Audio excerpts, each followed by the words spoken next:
આપણે જે United Nations Committee on Regional Development છે UNCRD, તેમના ડાયરેક્ટર શ્રી મારી બાજુમાં બેઠા છે, તેમના જે એન્વાયરમેન્ટ કન્સલ્ટન્ટ છે મિસ્ટર મહાંતી બેઠા છે, મિસ્ટર ટકા છે, મિસ્ટર ચૌધરી બેઠા છે. આપણે એ લોકો સાથે 2-3 મહિના પહેલા અમદાવાદને એક ઝીરો વેસ્ટ મેનેજમેન્ટ સ્ટ્રેટેજી માટે અમદાવાદ એમની સાથે MOU કરવાનું પ્રપોઝલ આવ્યું. તે આપણે સ્ટડી કરી અને લાસ્ટ મંથ આપણે અહીંયા કોર્પોરેશનમાં સ્ટેન્ડિંગ કમિટીમાં એપ્રુવલ આપી કે Ahmedabad municipal corporation zero waste management strategy 2031 સુધી 2031 સુધીના અમલ માટે એક કરાર કરી એમની સાથે. જે કરારના ભાગરૂપે આજે UNCRD તરફથી શહેરના જે જુદા જુદા શૈક્ષણિક સંસ્થાઓ છે, અગ્રણી નાગરિકો છે, અલગ અલગ સ્વૈચ્છિક સંસ્થાઓ છે, લીડિંગ સિટીઝન્સ છે, એની સાથે consultative multi level stack holder consultation workshop આજે રાખવામાં આવ્યું હતું, જેમાં માનનીય મેયરશ્રી ઉદઘાટન કરી. એમાં શહેરી વિકાસ વિભાગના અગ્ર સચિવશ્રી પણ હતા. અને એ આખું લગભગ કન્સલ્ટેશનના અંતે એવું થયું છે કે UNCRD દ્વારા એક પ્રાથમિક ડોક્યુમેન્ટ લગભગ ઓગસ્ટ-સપ્ટેમ્બર સુધી, અને તે પણ તૈયાર કરતા પહેલા શહેરના ખૂબ મેસિવ કન્સલ્ટેશન એ લોકો કરશે અલગ અલગ સ્ટેક હોલ્ડર સાથે. શહેરના આજે કઈ પરિસ્થિતિમાં છે, શહેરમાં ઝીરો વેસ્ટ મેનેજમેન્ટ કરવાનું હોય તો શું શું કરવું જોઈએ, તે બાબતનો અભ્યાસ કર્યા પછી એક પ્રાથમિક રિપોર્ટ આપશે. એ પ્રાથમિક રિપોર્ટના ચર્ચા વિચારણા પછી ફાઇનલ રિપોર્ટ 6-1 મહિનાની અંદર તૈયાર થશે.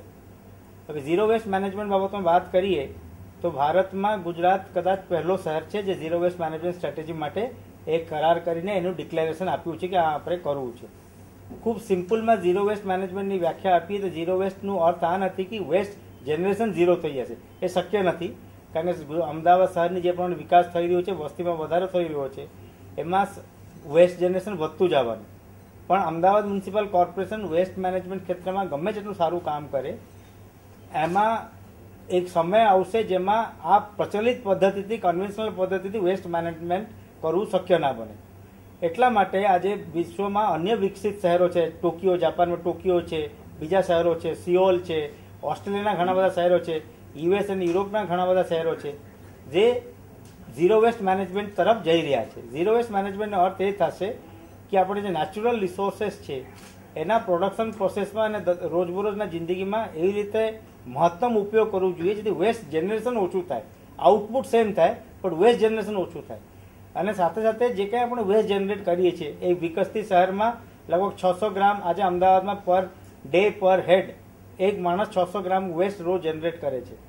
એ વેસ્ટમાંથી લગભગ 30-40% સીધા રિસાયકલ થઈ શકે એવા છે. પ્લાસ્ટિક, ગ્લાસ, ઇલેક્ટ્રોનિક વેસ્ટ, એ બધાનું રિસાયકલ કેવી રીતે થાય, રીયુઝ કેવી રીતે થાય અને વેસ્ટ જનરેશન રેડ્યુસ કેવી રીતે થાય, એ જે 3R જેને કહેવાય છે, રેડ્યુસ, રિસાયકલ, રીયુઝ, એ એનું મુખ્ય પાસા છે.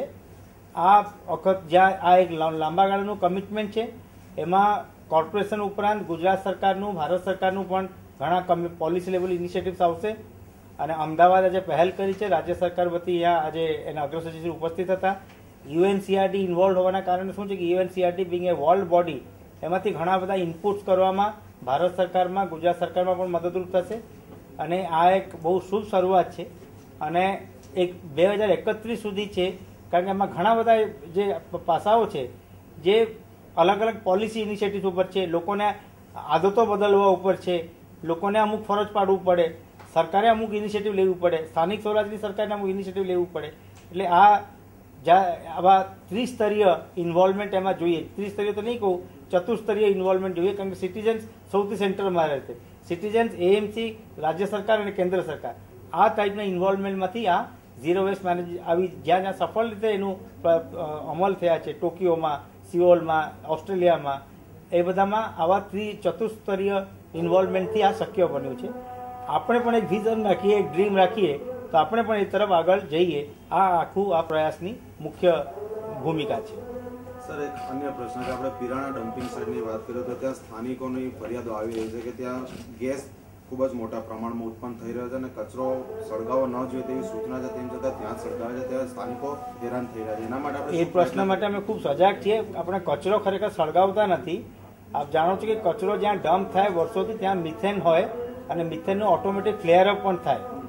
હવે એ પ્રશ્ન ત્યાં ન થાય ત્યાં એટલા માટે અત્યારે અમે 3-4 એજન્સીઓ શોર્ટલિસ્ટ કર્યા છે, જે કે તમામ વેસ્ટ જ્યાં ત્યાં જાય અને જૂના વેસ્ટમાંથી પણ અમુક મિક્સ કરીને 100% કોઈ પણ જાતના દુર્ગંધ વગરના વાતાવરણમાં 2012 સુધી નેક્સ્ટ 4 થી 5 મહિનામાં અમે 2 નવા એજન્સીઓને કામ સોંપવાના છીએ.